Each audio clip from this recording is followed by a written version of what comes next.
L'Afrique, sous perfusion de la Banque mondiale et du Fonds monétaire international, croule sous le poids de sa dette extérieure et demeure le continent de la grande pauvreté et des inégalités. Tant qu'on sera dans cette emprise de la dette, tant qu'on sera dans cette domination de la dette, tant qu'on sera, je dirais même, dans cet esclavage de la dette, c'est comme ça qu'ils ne s'occupent pas du social, de la santé, de l'éducation. Mais vous vous imaginez, on doit sacrifier des enfants congolais qui doivent mourir, qui ne doivent pas étudier, et pour payer la dette. Et la communauté internationale parle de la générosité. Maintenant, on parle de l'annulation de la dette comme générosité en confisquant les ressources du pays. La dette sert à maintenir à genoux ces pays détenteurs des matières premières, de les maintenir à genoux. Elle sert à contrôler politiquement, économiquement les pays de l'hémisphère sud.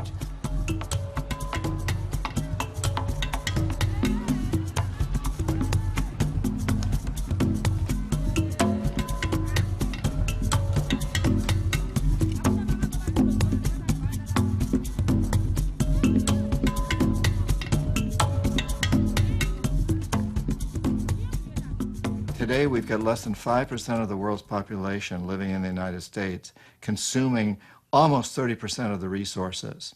And roughly half the world is living in poverty, close to starvation, or actually starving.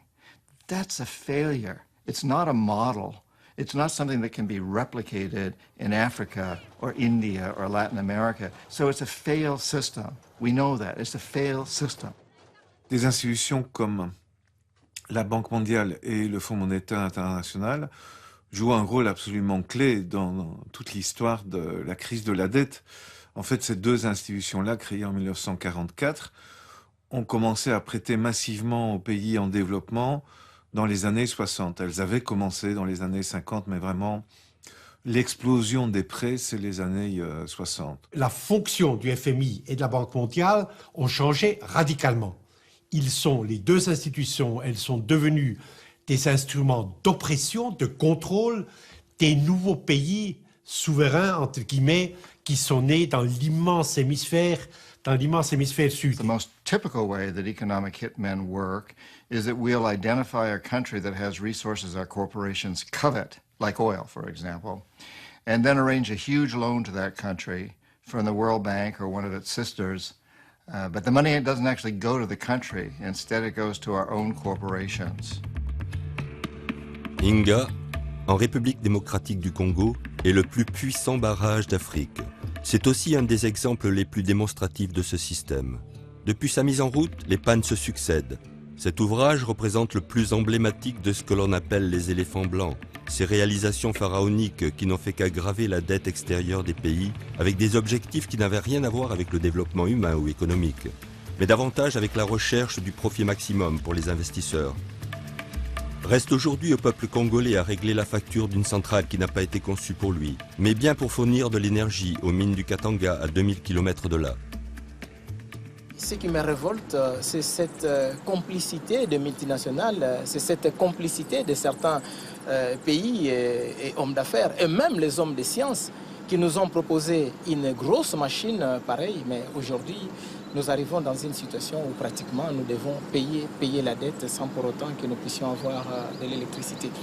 Mais le grand problème, nous nous demandons, lorsque nous avons des institutions financières comme la Banque mondiale, le Fonds monétaire international, quand on faisait ces débats sur la construction du barrage, ces institutions savaient que nous n'allions pas utiliser toute l'électricité.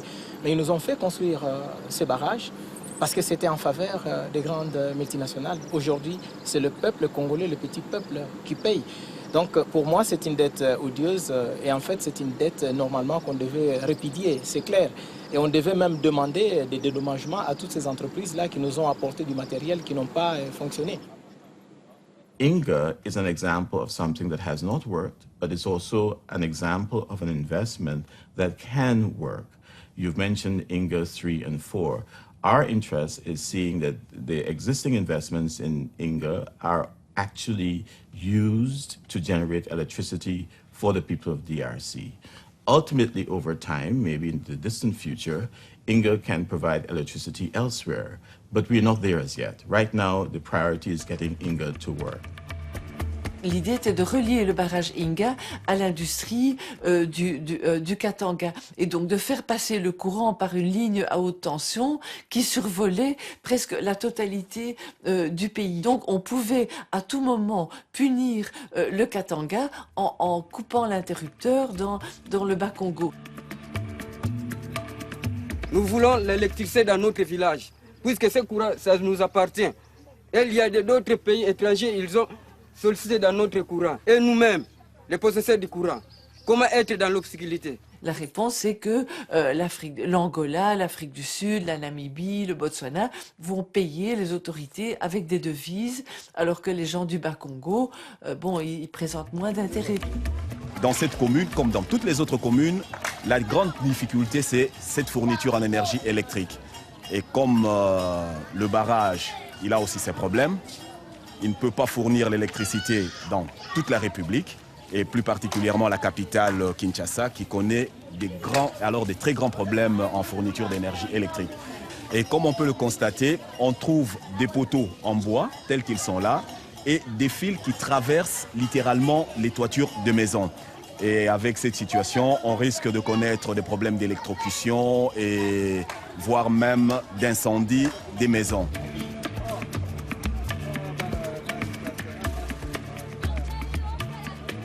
Dans un village proche du barrage d'Inga, nous avons été les témoins d'un incident qui aurait pu avoir des conséquences dramatiques.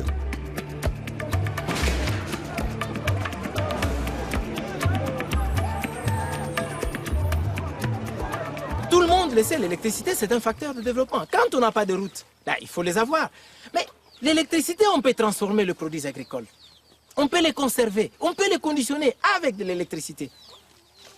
Mais aujourd'hui, qu'est-ce qu'on fait? Les produits périssent. Avec l'électricité, si on doit l'utiliser, on peut encore conserver nos forêts. Aujourd'hui, on détruit la forêt pour avoir de la braise, pour avoir du bois. Et donc, on perd doublement. On s'est endetté, la dette a des conséquences. Maintenant, encore, la forêt est en train d'être détruite. À la place où on pouvait utiliser l'électricité, on est en train de détruire la forêt. Les forêts du bassin du Congo couvrent plus de 172 millions d'hectares. Dans un contexte généralisé de corruption et de mauvaise gouvernance, malgré un moratoire et un code forestier imposé en 2002 par la Banque mondiale, les tentatives pour réformer la filière du bois n'ont toujours pas abouti en République démocratique du Congo et mettent en péril ce deuxième poumon de la planète.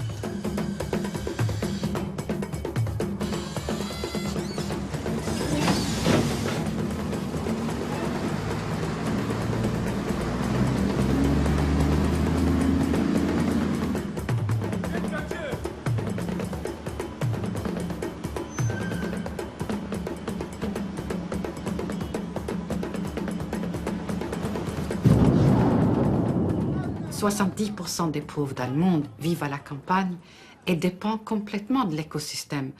Ça les nourrit, ça les loge, ça les soigne. Et lorsque la Banque mondiale finance des projets qui détruisent l'écosystème, ça veut dire qu'ils nuisent à la qualité de vie et même à la subsistance et la survie des populations locales. Sans la moindre autorisation, nous décidons d'aller tenter notre chance à la scierie de Maluku. Menaçant de faire appel à l'intervention d'un ministre, nous finirons par nous faire ouvrir les portes de cette immense usine fantôme. Cette usine a été construite pour pouvoir utiliser, consommer le courant, l'électricité d'Inga. Et pourtant, cette usine, quand on la construisait, on savait bien que le matériel, la matière première qu'on allait utiliser, c'était de la ferraille, donc de fer rouillé qu'on allait ramasser en Europe. Ce qui était inadmissible quand on sait la potentialité dont dispose le pays par rapport aux minerais. On a effectivement une situation absurde. On sort du sous-sol, notamment du Katanga, des minerais, qu'on va exporter à 8000 km de là pour en faire de la fonte. On en fait ensuite de l'acier dans les pays du Nord. On en fait des véhicules ou des machines. Et quand ces véhicules ou ces machines sont au rebut, on les compacte et on les met dans un bateau qui va jusqu'à Matadi au Congo, qui remonte le fleuve, cette mitraille, et puis on le met dans des fours pour les faire fondre et pour avoir de l'acier qu'on va épurer. Donc c'est complètement absurde. Donc Maluku n'a jamais fonctionné. N'a jamais fonctionné. C'est de l'argent, c'était de l'argent jeté, c'était un gaspillage, mais pas un gaspillage pour le multinational, parce que les multinationales ont gagné. Les multinationales ont vendu leur technologie. Ils ont gagné, elles ont gagné. Voilà, c'est le peuple congolais aujourd'hui qui est en train de perdre et toutes les richesses confisquées à cause de cette dette. Alors, quel est aussi le raisonnement des dirigeants de la Banque mondiale et du FMI? C'est le suivant, c'est on va habituer les pays en développement à dépendre du financement que nous leur apportons pour leur développement ou leur gestion courante des affaires. Et si on les rend dépendants des financements, eh bien, nous obtenons ainsi un moyen de les influencer, de dicter un certain type de politique. Il y a McNamara, Robert McNamara, qui arrive à la Banque mondiale et qui veut faire quelque chose de grandiose et qui commence à emprunter sur les marchés pour pouvoir prêter de plus en plus et qui fourgue vraiment des prêts dans le Sud que certains pays se sont révélés complètement incapables de rembourser. So at some point, we economic hitmen go back and we say, listen, you know, since you can't pay your debts, give us a pound of flesh. Sell your oil real cheap to our oil companies. Or vote with us on the next United Nations vote that's critical to our policies. Or allow us to build a military base on your soil. Things like that. And in the few times when we fail, when we're unable to corrupt presidents, to get them to accept these loans, when we fail, then the jackals go in, and they either overthrow governments or assassinate their leaders. Both Roldos of Ecuador and Torrijos of Panama were assassinated because I was unable to corrupt them. I couldn't get them to accept these conditions. Thomas Sankara, qui dénonçait justement la Banque mondiale et le FMI et les créanciers en général, c'est un exemple absolument clair. Il y a une coalition d'intérêts contre lui, de grandes puissances, de gouvernements, d'entreprises et d'institutions internationales. Alors, qui a donné l'ordre d'assassiner et qui a mis au point exactement le complot pour assassiner, je ne le sais pas, mais il est clair que ceux qui ont assassiné Sankara savaient que il le faisait en défendant certains intérêts. Et dans ces intérêts, il y avait les intérêts des créanciers, c'est absolument certain. Là-dessus se greffe un contexte de guerre froide, avec une incitation très forte des pays occidentaux à ce que les pays s'endettent auprès d'eux pour les conserver dans leur camp. C'était très difficile, par exemple, d'arrêter de soutenir un Mobutu, même si on a essayé. Mais c'était dans l'équilibre géopolitique de l'époque, il ne fallait pas risquer qu'un pays aussi riche en ressources minérales que le Zaïre puisse passer, entre guillemets, du mauvais côté. Tout le problème avec la dette, ça n'est pas son niveau absolu, c'est la capacité du pays de rembourser et avec quoi. Et avec les programmes d'ajustement structurel destinés à fournir des capitaux pour payer cette dette, en réalité, on réduit la capacité de ces pays à avoir un succès économique quelconque. L'ajustement structurel, c'est quoi? C'était vraiment la prise de conscience du fait que ces pays s'étaient mis dans une impasse complète. C'est-à-dire que ces pays avaient des dettes et avaient une incapacité à continuer à fonctionner qui a fait que il fallait faire des choses assez drastiques et assez radicales. Le diagnostic avec les ajustements structurels était le suivant. Vos économies accusent des déficits. Il faut régler ces déficits.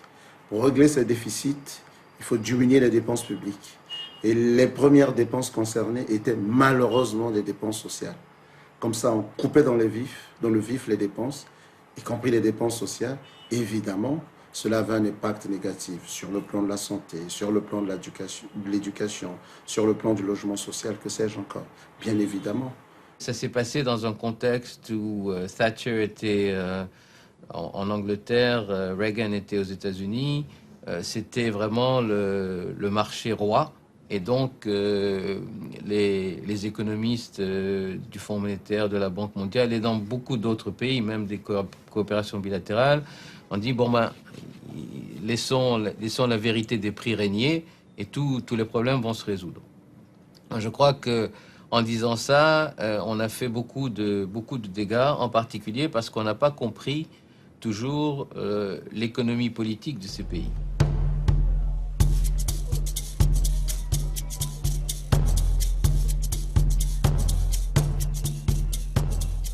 Une fois qu'on a imposé les ajustements structurels par les créanciers, la Banque mondiale et le FMI, on a commencé à vivre l'enfer sur Terre, ici à Brazzaville. Donc, enfer parce qu'on va à l'hôpital, tout est devenu payant, la consultation, donc voir le docteur pour dire que je suis malade, il faut payer, plus de seringues, plus d'alcool, plus de coton, voilà, et c'est l'enfer quoi. Et facilement les gens meurent par les maladies curables. Un peuple mal soigné, qui n'a pas accès à la santé, on ne peut pas faire le développement avec un peuple malade, avec une population malade. On le verra. Mais et non, on ne peut pas faire le développement dans ces conditions-là. Donc voilà un peu la situation. Parfois, ça vous rend malade, ça vous révolte.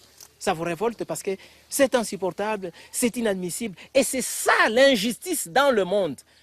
Mais la dette du Congo, 14 milliards de dollars, qu'est-ce que ça représente?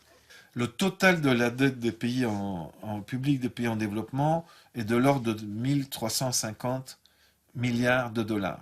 Et la dette extérieure, publique et privée des États-Unis, c'est 13 000 milliards, c'est-à-dire 10 fois plus. Faut-il continuer à payer des millions de dollars? Et le président de la République l'a dit, le gouvernement l'a dit, c'est 50 millions de dollars chaque mois pour le service de la dette. Mais qu'est-ce qui est consacré à la santé et à l'éducation pendant ce mois-là?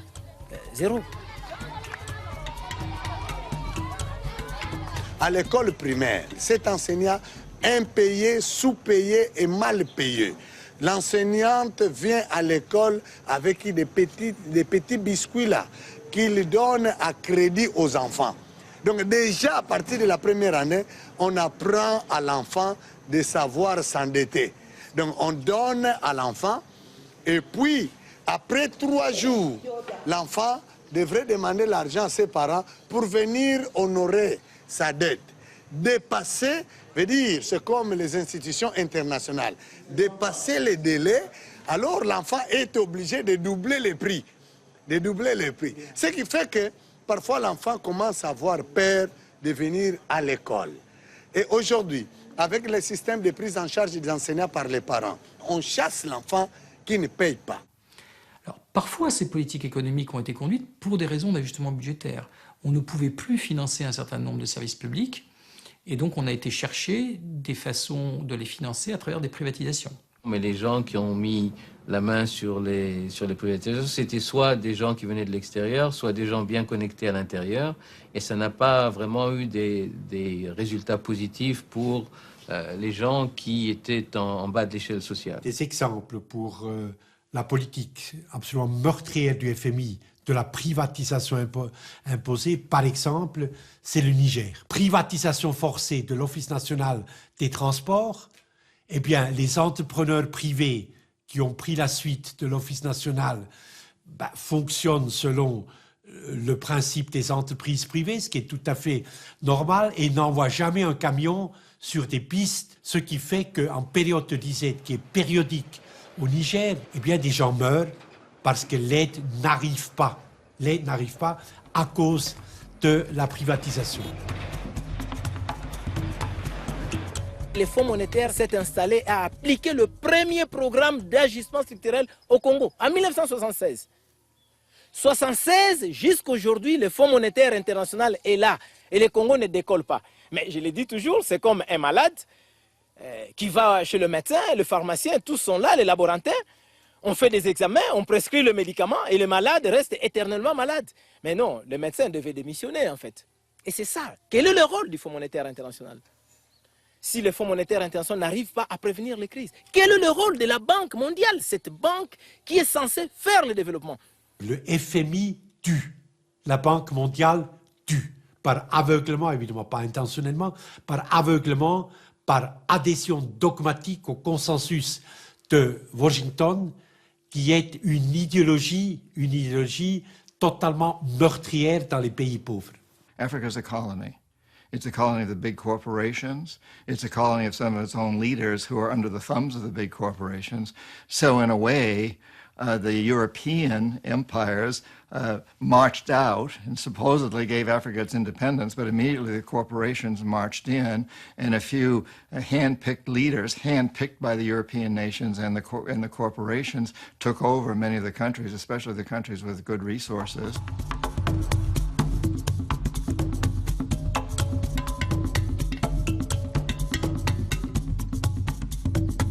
Le fait que depuis 30 ans, toutes les économies africaines, mais aussi latino-américaines, ont été orientées vers le remboursement de cette dette, ça a complètement déstructuré les économies. C'est-à-dire qu'on a spécialisé notamment les agricultures.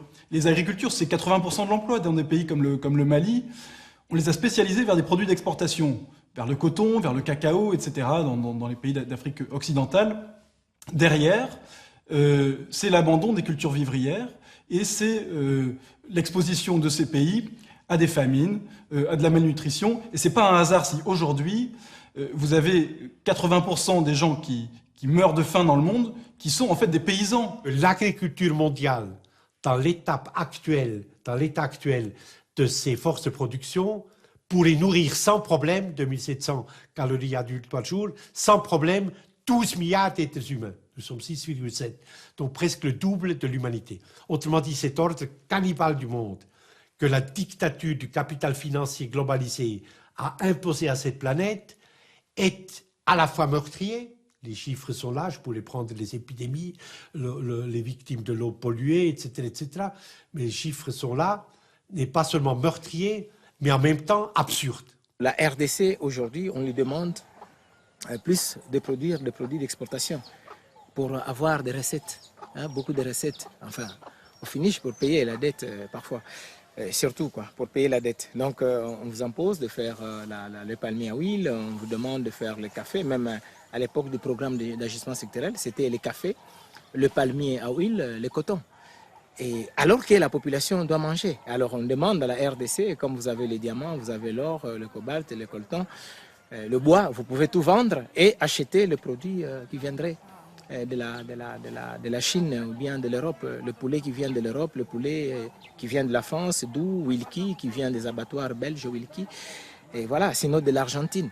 Mais nous, on n'en a pas besoin, parce qu'on peut cultiver. Je vous assure, dans ces pays, quand vous avez planté le maïs, 4 mois après, vous avez déjà le produit. Le riz, il y a des provinces où on produit le riz. Même ici où nous sommes, on produit le riz. Et la viande, nous avons le plateau de Kundelungu dans les Katanga. Aujourd'hui, ce plateau est utilisé dans l'exploitation minière. Alors que le plateau de Kundelungu, à l'époque, c'était le plateau où on produisait la viande. Et aujourd'hui, nous importons viande, poulet, abats, nous importons plus de 140 000 tonnes de viande et abats, poulet. Donc, tout ça, c'est vraiment une politique pratiquement de soumission, une politique de dépendance. Mais nous pouvons tout cultiver ici, tout. Au niveau du marché ici, le poisson, le poulet congelé, les pâtes, les tomates, même l'oignon, c'est importé, et le riz. Parce qu'il n'y a pas une production locale. Il y en a eu dans ces pays, on a eu des grands champs de riz, on a fait l'élevage dans ces pays, mais tout ce qu'on produit ici, ça doit être exporté, notamment le bois et le pétrole, essentiellement. Voilà pourquoi vous n'avez pas la culture pour nourrir la population. Ils ont surtout imposé des non-cultures. C'est-à-dire ici, c'est priorité à l'importation aujourd'hui. Donc on est même en train d'essayer de remplacer le manioc par le pain pour que l'importation de blé soit plus rentable, parce que le manioc, ça se fait sur place. Donc heureusement, les gens s'accrochent à leur manioc et la seule production qui reste, c'est des productions familiales, des petites productions familiales. Toutes les fermes ont été détruites, toutes les fermes qui avaient été construites avant les années 80 pour produire pour le pays, pour mettre le pays en autosuffisance, ont été détruites. La Banque mondiale a insisté pour que tout le monde plante des cultures d'exportation. Ça va si c'est 1, 2, 3 pays. Mais quand on a une douzaine ou plus de pays qui produisent la même chose, et les mêmes qualités des mêmes choses, café, coton, cacao, métaux, etc., ben ça ne va plus. S'il y a trop d'offres sur les marchés, ben ça fait chuter les prix. Ce qui a eu comme conséquence une réduction donc de leurs revenus, puisqu'ils tirent leurs revenus des exportations, puisqu'on leur a dit de faire cela et qu'ils ont été d'accord de le faire. Le coton est une belle illustration de ce développement extraverti où on nous a miroité le fait qu'il y a une demande, qu'un marché existe, qu'il fallait seulement produire. Et qu'est-ce qu'on nous trouve de mieux à nous dire aujourd'hui alors qu'on est incapable de nous nourrir? C'est d'aller vers l'agrocarburant. Est-ce que c'est l'agrocarburant et qui va remplir les ventres ou bien il faut remplir les réservoirs pour polluer davantage? J'en sais rien. On s'achemine vers et on est en train de vendre les terres agricoles.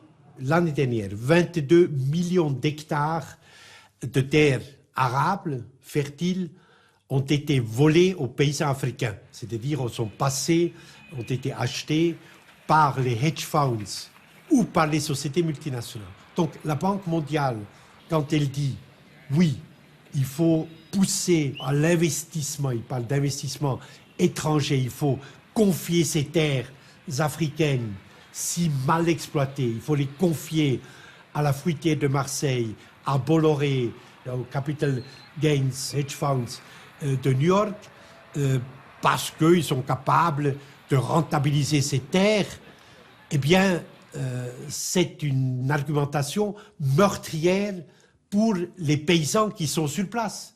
I think for a country to make the best use of those resources that it has in abundance and to, given the limits of its own domestic market, of course, to export those resources in order to generate wealth. And that's a strategy that a number of not just African countries, but countries throughout the world have done very well by. So I wouldn't look at it in the narrow perspective of just being able to reimburse debt, but in fact as a way of generating wealth and generating opportunities for growth and through growth, progress on poverty reduction. Partout où le Fonds monétaire international impose un plan d'ajustement structurel impliquant l'extension des terres vouées à l'agriculture et l'exportation, la faim de la population augmente. En Afrique, seulement 20% de la population est desservie en eau potable. Et contrairement aux idées reçues, l'Afrique subsaharienne ne manque pas d'eau. Cependant, les politiques mises en place par le FMI suite au plan d'ajustement structurel n'ont fait qu'aggraver les difficultés d'accès des populations à des points d'eau.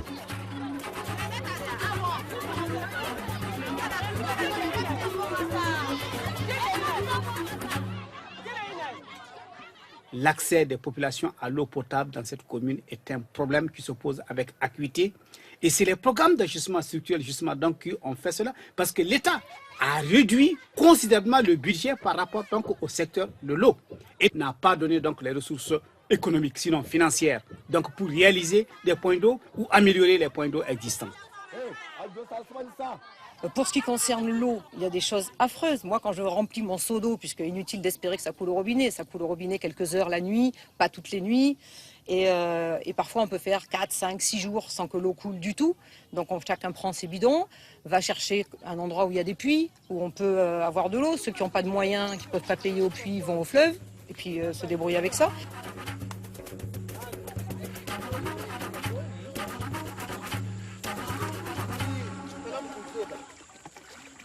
The reason that the Heavily Indebted Poor Country Initiative was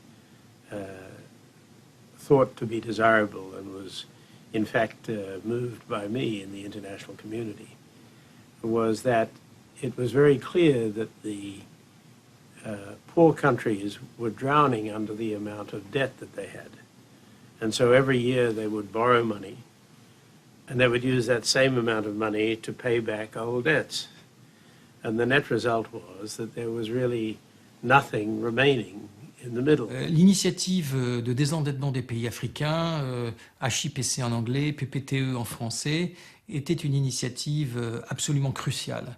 Et Jim Wolfensohn a eu un rôle historique absolument considérable en faisant comprendre et admettre au gouvernement des pays de l'OCDE que l'on ne pouvait pas continuer à refinancer à perpétuité la dette africaine, éventuellement même à partir d'un certain moment avec des subventions, ce qui revenait en fait à l'éteindre petit à petit, mais dans un mécanisme qui maintenait les pays africains dans une dépendance politico-financière qui était politiquement, économiquement, culturellement extraordinairement dommageable pour tout le monde.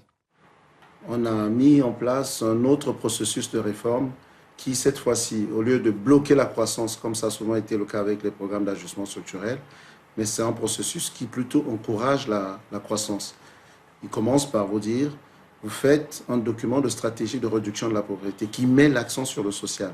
Ce n'était pas forcément le cas avec les programmes d'ajustement structurel. C'est un ensemble de réformes, mais en tenant compte des aspects sociaux, ce qui paraît largement au-dessus des programmes d'ajustement structurel. Je vous passe les détails et les difficultés qu'il a fallu pour mettre en place quelque chose qui était tout à fait novateur à l'époque. Mais les résultats dans les pays qui ont déjà profité de cet allègement de la dette, on a vu avec satisfaction que ces ressources étaient réaffectées en grande partie à des activités de développement humain. Alors on se dit, à ce moment-là, l'ardoise est effacée. Hélas. Non, si vous regardez ce que l'on devait en 2000, c'est-à-dire juste après la mise en place de cette nouvelle, soi-disant, politique d'effacement de la dette et les années d'ajustement, et puis en 2006, après toutes ces années et après quelques mesures d'annulation, vous constatez que la dette pour les plus pauvres a été réduite de 1,4%. Alors je dis, de qui se moque-t-on? Donc on a eu une espèce de prise en étau des économies des pays en développement, où on leur dit à la fois, on vous a allégé la dette, donc n'allez pas vous réendetter, et de l'autre, on n'a plus d'argent dans nos caisses, donc débrouillez-vous avec le peu d'argent que vous avez. Les conditions qui entourent l'annulation de la dette. Je m'en fous quand on dit on annule la dette, vous aurez maintenant la santé, l'éducation. Mais comment on en aura lorsque, pour annuler la dette, on vous fait un code forestier, un code minier, un code d'investissement qui ne vous permettent plus d'être souverain dans vos ressources naturelles, avec vos ressources naturelles. On le voit. Combien il y a de pillages de minerais, de la forêt, la destruction de l'environnement, la confiscation même de certaines entreprises publiques. Une confiscation, je dirais. Mais alors, comment le gouvernement aura maintenant des recettes pour s'occuper du social, même si on annulait la dette?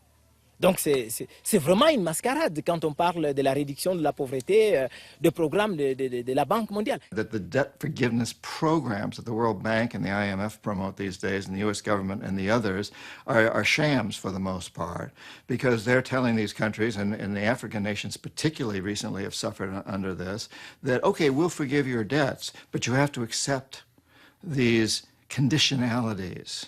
You know, you have to open your doors totally to privatization by our corporations. You have to sell off all your assets to our corporations, your utility companies, your water and sewage system companies, your telephone companies, your schools, your jails. You got to sell all that off to our corporations. C'est comme si on vous coupait le membre là, c'est comme ça que j'explique ça. On vous coupe le membre là-bas, on vous en coupe encore là, et on vous laisse ces morceaux-là, on vous dit vous êtes libre. Ben vous êtes libre, monsieur. Donc, on a lutté contre la pauvreté. Mais quand tu poses la question, mais comment je vais manger puisque je n'ai plus de bras, comment je vais marcher? On dit non, non, non, on viendra avec la cuillère, on vous fera manger. Et c'est ça la liberté. L'initiative dite des pays pauvres très endettés permet aux États qui ont respecté les préconisations du FMI d'obtenir l'annulation d'une partie de leurs dettes. Ce qui devrait logiquement leur donner une bouffée d'oxygène sur le plan budgétaire. En réalité, elle ne fait qu'ouvrir une brèche dans laquelle viennent s'engouffrer de nouveaux acteurs financiers qui s'autorisent des spéculations outrancières et que l'on a surnommés les fonds vautours.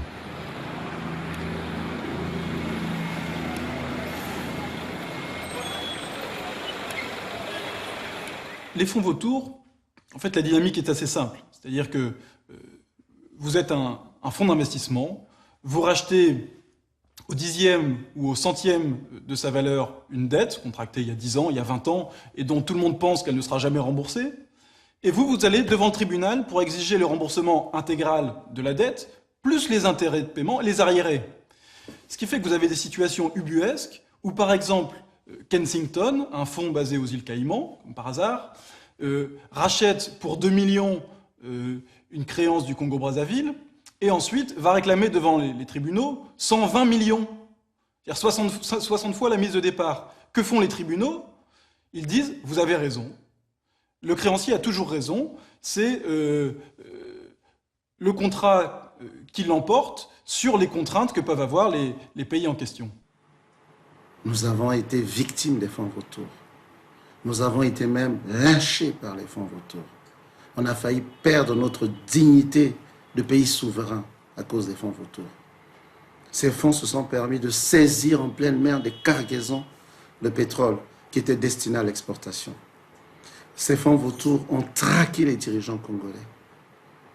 Je vais vous parler d'une anecdote. Mon prédécesseur à ce poste, arrivé à Washington pour les assemblées annuelles du FMI et la Banque mondiale, a vu un monsieur lui apporter un mandat d'amener pour qu'il se retrouve en prison aux États-Unis, venu officiellement pour prendre part aux assemblées générales du FMI et la Banque mondiale. Ce monsieur venait au nom des fonds vautours. Quel cauchemar avons-nous vécu. Nous avons frappé au principal port du monde pour demander cette fois-ci de l'aide pour résoudre ce problème, combien accablant pour nous. Elle n'est pas arrivée. Nous avons pris les choses en main. Nous sommes assis avec ces gens. Nous avons discuté. Aujourd'hui, oui, on respire. Nous sommes débarrassés de ces gens. Mais c'est vrai, c'est un mal. Et si j'avais un conseil à donner, encore que je suis peut-être mal placé pour prodiguer des conseils, chaque pays devrait éviter d'avoir affaire à ces gens. Et surtout, bien maîtriser sa dette, de sorte qu'elle ne se retrouve pas sur les seconds marchés, rachetée par des fonds vautours qui viennent faire du beurre sur le dos des États dits faibles. Mais le paradoxe est aussi que c'est grâce à ce fonds vautour que nous avons découvert pour Congo-Brazzaville notamment les comptes secrets offshore de Nguesso. But I think the issue of buying and selling debt is an established practice in market-based systems. At times it can work because as opposed to, for example, debt being worth nothing, sometimes it can be traded at a discounted rate. And that is acceptable commercial practice. What we don't want is to have speculation that artificially inflates the value of the debt. Mais ça crée beaucoup de problèmes, beaucoup de difficultés, et il faudrait que nous réfléchissions à limiter l'usage de ces instruments pour les pays très endettés. L'État malien se trouve dans une situation intenable depuis l'adoption du nouveau code minier imposé par la Banque mondiale. Le pays qui était auparavant propriétaire de ses richesses n'est plus désormais qu'un actionnaire minoritaire. La mine de Sadiola est un bel exemple de hold-up organisé sur l'or du pays. Malgré des mois de tractation, l'autorisation de visiter le site nous sera toujours refusée. De lourdes présomptions pèsent sur cette mine qui contaminerait la région avec le cyanure et l'arsenic utilisés dans le traitement du métal précieux. Ici, personne ne se risque de parler à visage découvert sous peine de perdre son travail. Pour ce qui est du Mali, ce n'est pas parler, mais c'est pour ce qui nous concerne, les travailleurs de la mine ici et puis la population, on n'a rien gagné. 10 ans, on n'a rien gagné. On n'est pas logé ici, il n'y a pas d'eau potable ici. Tu vois, vous voyez les petites cases qui sont aux alentours de nous ici. C'est ici que les travailleurs de la mine logent dans ces cases-là, vous voyez vous-même. Où va l'argent de la mine? Je ne sais pas. Je ne sais pas. Il y a des gros caïmans au sein du gouvernement, donc tout ce qu'on gagne, tout ce que les Occidentaux leur donnent, c'est dans leur poche. Hein.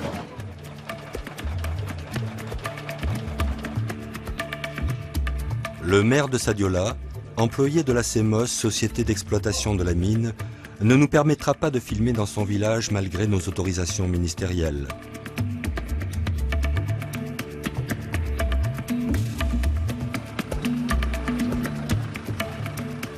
Nous aurons plus de chance à Yatela, une mine voisine, où quelques villageoises bravant les interdits, nous avouerons que les femmes font régulièrement des fausses couches, que l'eau contaminée des nappes phréatiques est sûrement responsable de tous les maux, et que les poussières entraînent de graves problèmes pulmonaires, surtout chez les enfants.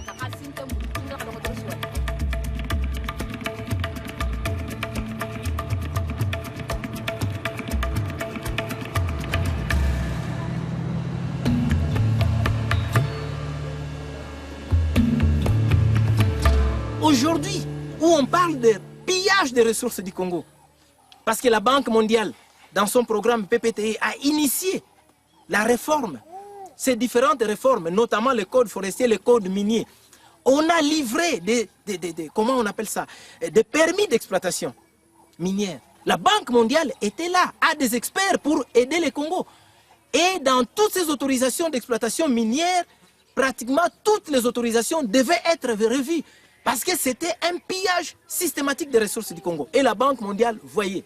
Alors on nous dit la Banque mondiale, c'est une banque de développement. Non, c'est une banque de sous-développement. Il faut le dire, c'est clair. L'outsider, le grand outsider, c'est la Chine. La Chine a 2500 milliards de dollars de réserves de change. Et la Chine est en train d'arriver en Afrique, en Amérique latine, et dans d'autres pays d'Asie, avec des montants extrêmement élevés de nouveaux prêts. La Chine s'est engagée à réaliser 6 milliards d'euros de travaux en République démocratique du Congo, destinés au développement d'infrastructures routières, d'écoles, d'hôpitaux, ainsi qu'à la relance du secteur minier. En contrepartie, les Chinois auront accès à 6,5 millions de tonnes de cuivre raffiné, 2000 tonnes de cobalt et 372 tonnes d'or. Cet accord de troc minerai contre travaux a surpris les pays occidentaux, et plus particulièrement le FMI et la Banque mondiale, qui étaient sur le point d'annuler la dette de la République démocratique du Congo. Ces deux institutions ont alors mis comme préalable que ce contrat soit revu à la baisse.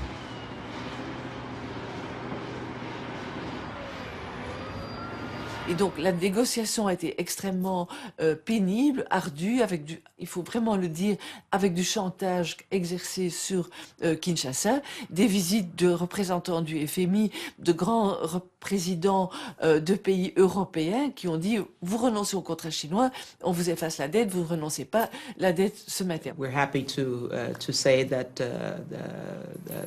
the government and its Chinese partners worked very hard to take a second look at that package and have indeed improved it so that the DRC now will be benefiting from both debt relief and additional resources for infrastructure, which it so desperately needs. I think China understands that Africa as a continent has for it many of the things that it needs, particularly natural resources.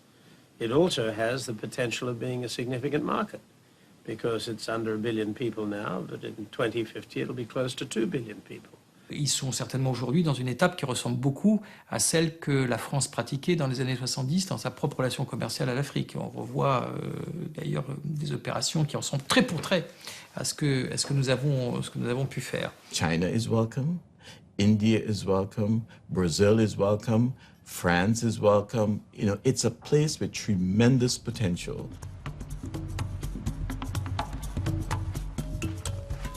My experience was that until I arrived at the bank, the word corruption had never been used by a president of the bank. It had never been discussed at the board. And the reason was, as I was told by the General Counsel, was that unfortunately many of our member countries had corrupt governments. And what you didn't want to do was to offend countries that were corrupt.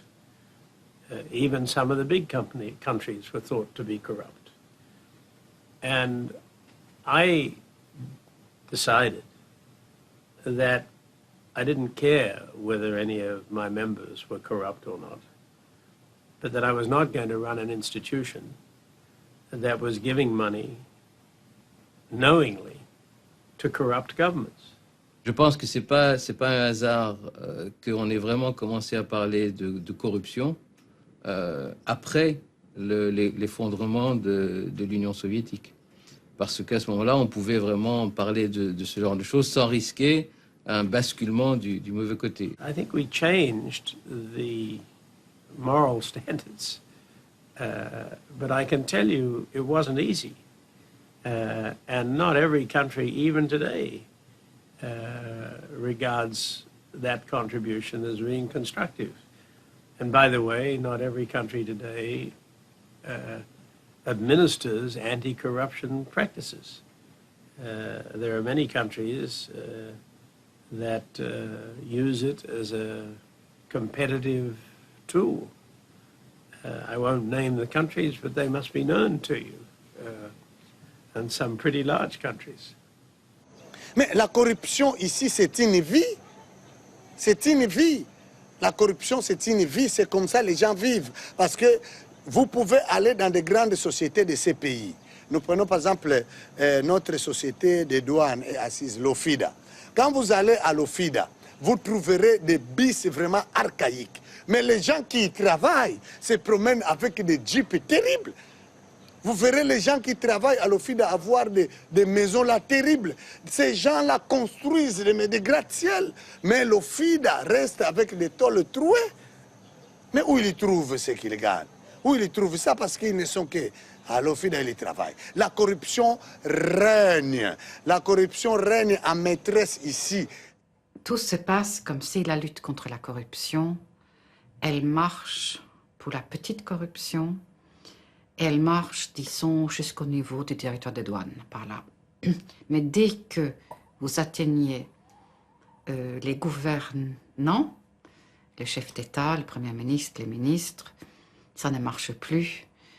Les enquêtes sont arrêtées et on ne tolère pas qu'on empêche l'enrichissement personnel, le financement politique et l'enrichissement des amis. Et je prétends que cela est vrai, pas simplement en Afrique, mais aussi en Europe.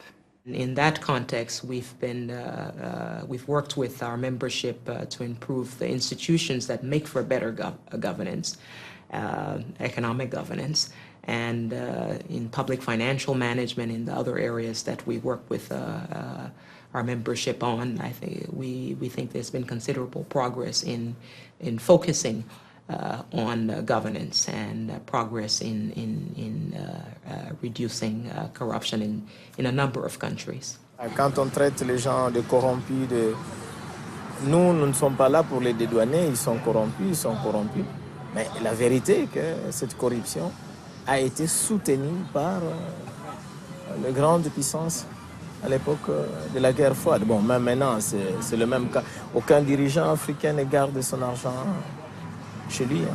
Pas au Congo ou en Côte d'Ivoire ou à Brazzaville. Hein. C'est de l'argent qu'il garde toujours en Suisse, en Espagne, aux États-Unis. Bon, c'est vrai en Afrique du Sud aussi, au Maroc. Hein. C'est pas seulement en Europe. Donc, voilà.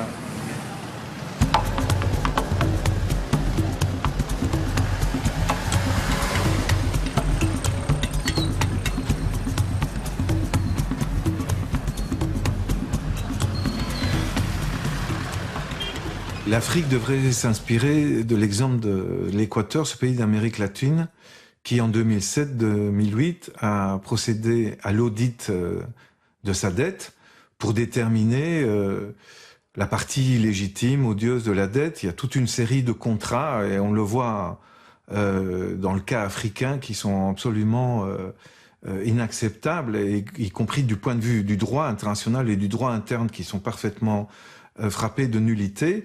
Et donc l'audit, ça sert à identifier ce qui ne doit pas être payé, et sur la base d'un audit, ce qu'a fait le gouvernement équatorien, c'est décider de ne plus payer les parties illégitimes.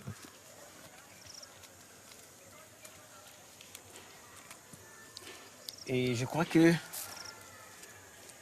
on ne veut pas être martyr, c'est vrai. Mais il est temps qu'on se lève. Il est temps qu'on se lève et que les Congolais comprennent qu'ils ne doivent pas être comme je suis assise sur une mine d'or, je suis sur le diamant, je suis sur le bois, sur le coltan. Je suis sur l'énergie électrique comme le site d'Inga. Et après, on n'a pas d'électricité. Je suis à côté du palmier à huile. Et après, on importe l'huile de palme. Et je suis dans un pays où il y a eu des leaders dont on a parlé. Simon Kimbangu, Kimpavita, Lumumba. Mais voilà, le peuple se désengage aujourd'hui. Et ça...